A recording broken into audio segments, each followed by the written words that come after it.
ये question CBSE class 10th के maths के पेपर में पूछा गया है। दिया हुआ है the ratio of 11th term to the 18th term of an AP is 2:3। Find the ratio of 5th term to the 21st term. Also find the ratio of the sum of first term to that of the sum of 21 terms.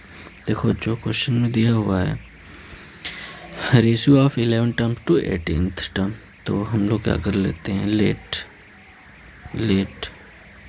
A with the first term, A with the first term and D with the common difference and D with the common difference. ठीक है। Now according to question, जो 11th term है और जो 18th term है इसका ratio 2:3 दिया है। तो 11th टर्म को A11 divided by A18th term का जो रेशियो दिया है 2:3 दिया।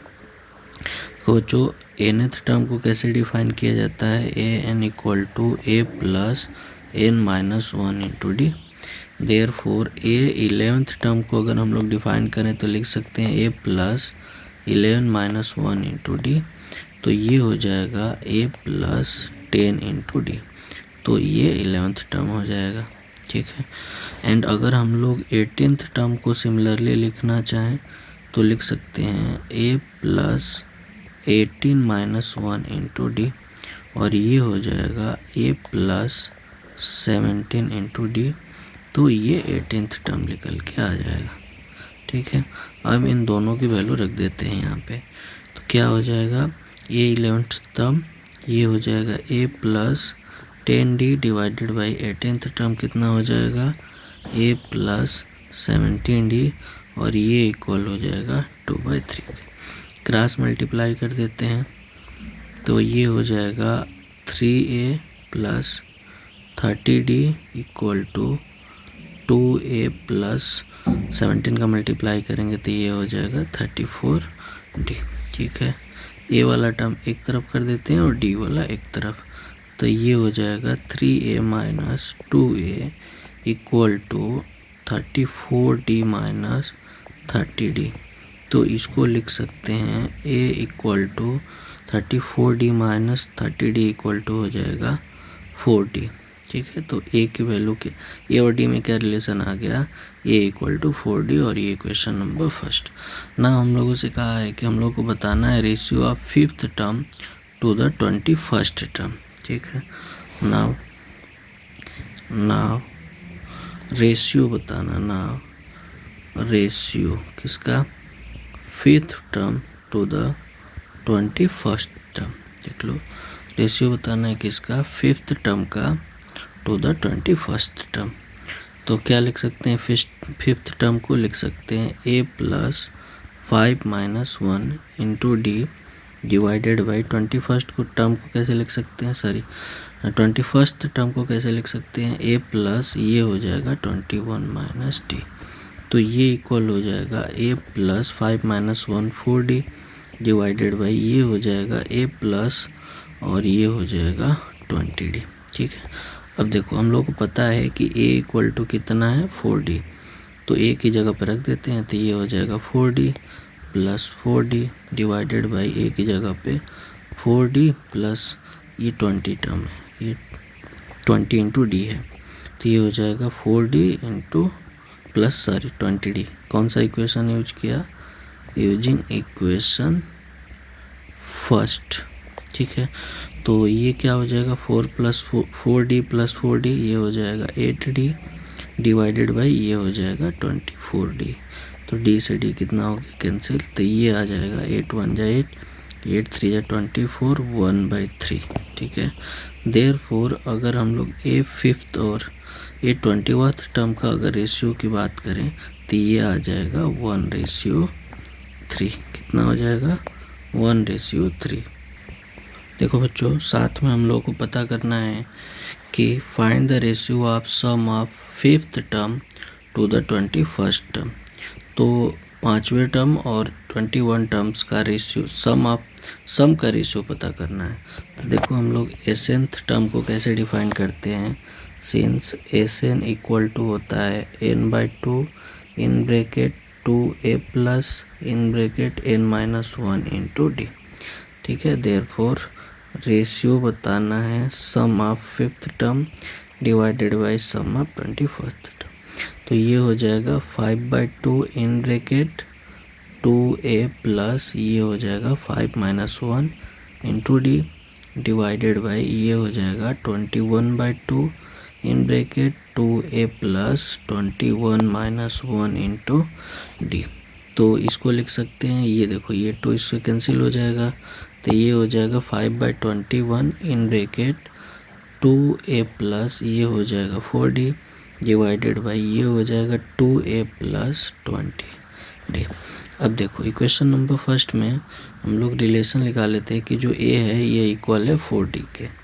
तो हम लोग यहाँ पे a जहाँ पे रख सकते हैं 5/21 इन ब्रैकेट 2 a की जगह पे क्या हो जाएगा 4d प्लस ये हो गया 4d divided by 2 into a की जगह पे क्या हो जाएगा 4d प्लस ये हो जाएगा 20d यूजिंग इक्वेशन फर्स्ट। तो इसको लिख सकते हैं 5/21 इन ब्रैकेट ये हो जाएगा 8d प्लस ये हो जाएगा 4d डिवाइडेड बाई ये हो जाएगा 8d प्लस ये हो जाएगा 20d।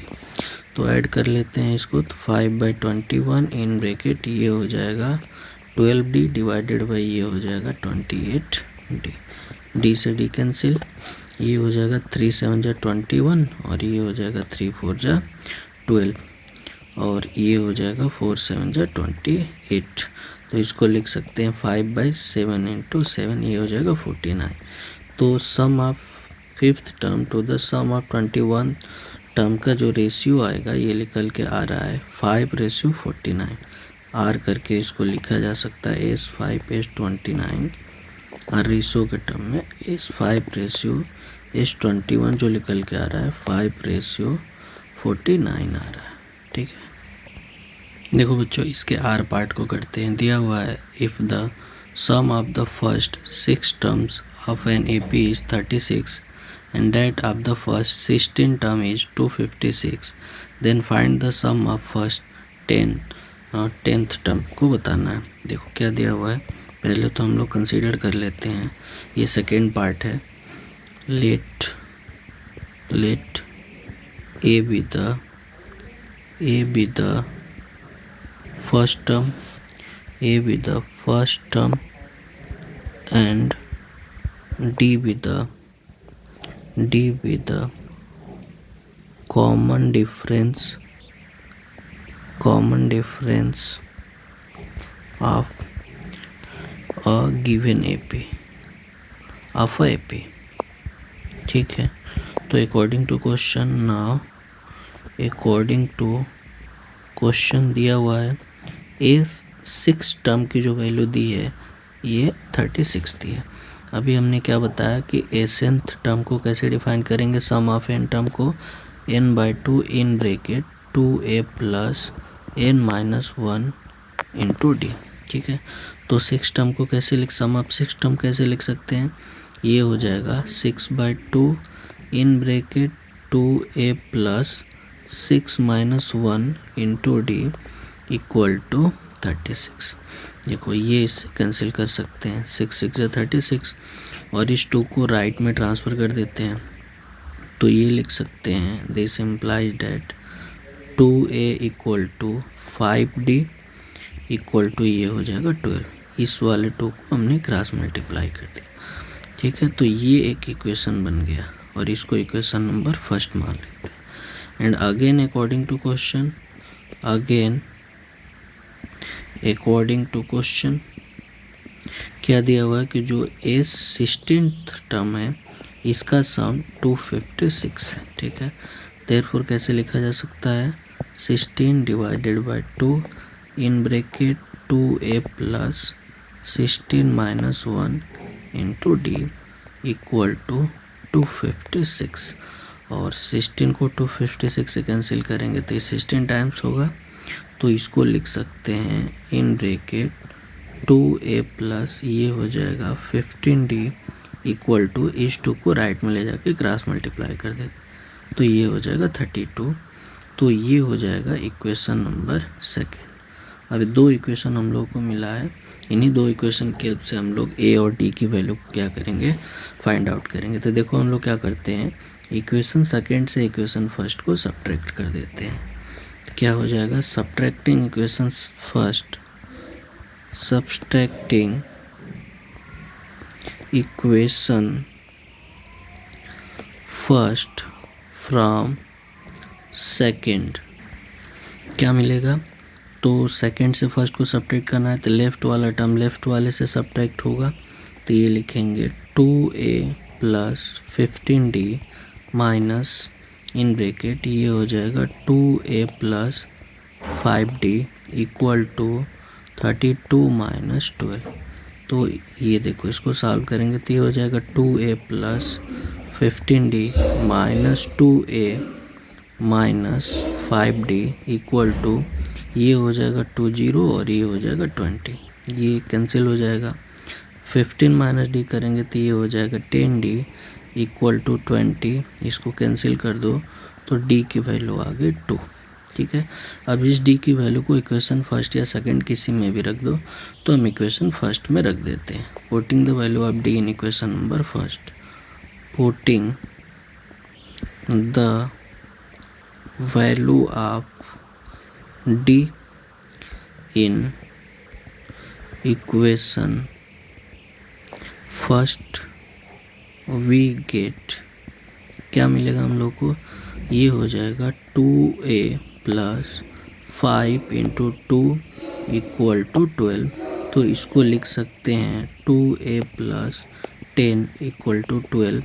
तो यहाँ से लिख सकते हैं 2a इक्वल टू 12 माइनस 10, ये हो जाएगा 2। तो यहाँ से अगर हम लोग a की वैल्यू निकालें तो लिख सकते हैं a इक्वल टू 2/2। तो a की वैल्यू कितनी हो जाएगी 1। ठीक है, तो देखो क्या मिला, a की वैल्यू 1 मिली एंड कॉमन डिफरेंस कितना मिला, 2 मिला। देखो अब क्वेश्चन में क्या है, a 10th टर्म की value, sum of 10th term की वैल्यू पता करनी है। पहले 10 जो टर्म होंगे उनका सम पता करना है, sum of first 10th term. तो कितना हो जाएगा, therefore S 10 equal to 10/2 in bracket 2 into 1 a की वैल्यू प्लस एन की वैल्यू कितनी है 10 माइनस 1 इंटू डी की वैल्यू 2। इसको सॉल्व कर लेते हैं, 2 5 या 10, तो ये हो जाएगा 5 इन ब्रैकेट 2 प्लस 10 माइनस 1 ये हो जाएगा 9 इंटू 2। तो इसको लिख सकते हैं 5 2 प्लस 9 2 जा 18। तो ये कितना हो जाएगा 5 और 18 प्लस 2 कितना हो जाएगा 20, और 20 इंटू 5 करेंगे तो ये हो जाएगा 100। तो पहले जो 10th टर्म है उनका जो सम होगा ये 100 होगा। ये सेकेंड पार्ट का सलूशन था। ठीक है।